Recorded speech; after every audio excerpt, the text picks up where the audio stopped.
안녕하세요. 법무법인 한경 김경보 형사전문 변호사입니다. 오늘은 강제추행 처벌 및 관련 사례에 대해 말씀드리도록 하겠습니다. 먼저 저는 피해자분들부터 억울한 피의자까지 다양한 사건을 접하고 있습니다. 사건을 접하다 보면 사건 당시 상황에 대한 이해가 서로 상이하여 법적 분쟁으로 이어지는 경우가 많은데 그럴 땐 안타까운 심정이 있는 것도 사실입니다. 또한 본인의 잘못으로 해당 행위를 하였다면 피해자분에게 진심으로 사과하여 용서를 받고 선처를 구하는 것이 현명할 것입니다. 그럼 사례를 통해서 하나씩 살펴보도록 하겠습니다. 의뢰인은 오랜만에 만난 친구와 술을 마신 후에 흥겨운 마음에 서울 소재 클럽에 방문하게 되었습니다. 그런데 의뢰인분은 클럽에서 술을 많이 마시고 흥에 겨운 나머지 과한 행동으로 피해자분에게 신체적 접촉을 하게 되었습니다. 피해자분이 손짓을 하며 거부 의사를 보였지만 이를 보지 못하고 접촉을 하였기 때문에 피해자분이 신고를 하여 강제추행 혐의에 연루되게 되었습니다. 클럽이라는 특수성이 있기는 하지만 의뢰인분은 본인의 잘못을 진심으로 반성하고 있었고 피해자분에게 용서받기를 원하고 있었습니다. 만약 선처를 받아 기소유예 처분을 받는다면 전과로 등록되지 않기 때문에 이를 목표로 법무법인 한경은 양형 자료를 철저하게 준비하고 조사에도 동행하여 반성의 진정성을 어필하게 되었습니다. 이후 담당 검사실에 변호인 의견서를 제출하여 의뢰인분이 처한 상황을 충분히 어필을 하였고 피해자분에게도 진정성 있는 사과를 하여 용서를 받고 합의를 성사시킬 수 있었습니다. 그 결과 교육조건부 기소유예라는 선처를 받을 수 있게 되었고 의뢰인분은 일상생활로 복귀할 수 있었습니다. 이와 같이 강제추행 사건은 방향성을 정확하게 잡고 이에 대해 최선을 다하는 것이 매우 중요하다고 할 것입니다.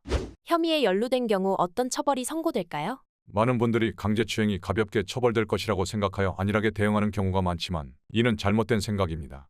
더불어 형법에 규정되어 있는 강제추행은 폭행이나 협박을 동반하여 추행한 경우 성립되는 범죄라고 명시되어 있지만 실제로는 강제적인 물리력이 없더라도 피해자의 의사에 반한 접촉이 있고 이에 성적 수치심이나 불쾌감을 느꼈다면 혐의가 인정되는 추세입니다. 특히 강제추행은 혐의에 연루되어 유죄로 판결되게 된다면 10년 이하의 징역 또는 1,500만 원 이하의 벌금형으로 처벌되기 때문에 중한형이 선고될 수도 있습니다. 뿐만 아니라 형사처벌에서 벌금형 이상의 형량을 선고받는다면 행정적 처분인 성범죄 보완 처분이 함께 부과되기 때문에 결코 가벼운 처벌이 아닙니다. 여기서 말하는 성범죄 보완 처분이란 최장 30년간 부과될 수 있는 처분으로 신상정보 등록 및 고지, 취업 제한, 성폭력 예방 프로그램, 비자 발급 제한, 전자발찌 부착, 보호관찰, DNA 채취 및 보관 등 그 종류도 다양하고 처분이 중복적으로 내려질 수도 있습니다. 즉 쉽게 말해 성범죄 보완 처분이 선고되게 된다면 여러 가지 사회적 불이익을 받을 수 있기 때문에 성범죄에 연루되지 않는 것이 무엇보다 중요하며 상대방의 입장에서 본인의 행동이 과한 것은 아닌지 한번 더 생각해보는 습관이 필요하다고 볼 수 있습니다.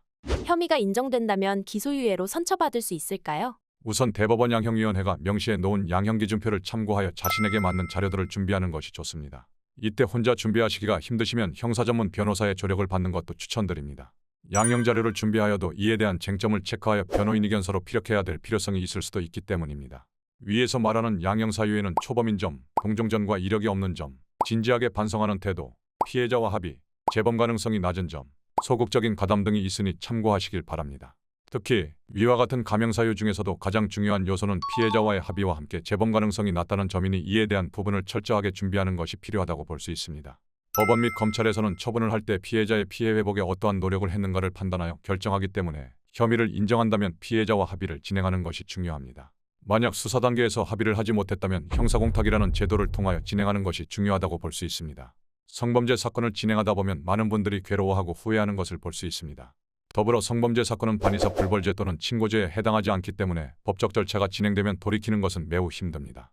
이러한 점을 명심하셔서 불필요한 사건에는 연루되지 않도록 주의하셔야겠습니다.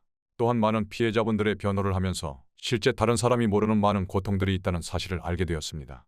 이러한 고통으로 인해 합의에 이르기가 힘든 사례들도 있었으니 형사전문 변호사의 법적인 조력을 받으시길 권장드리겠습니다. 우리 구독자분들은 절대 불필요한 사건에 휘말리지 않으시길 기원드리며 영상이 도움이 되셨다면 구독, 좋아요, 알림 설정 부탁드리겠습니다.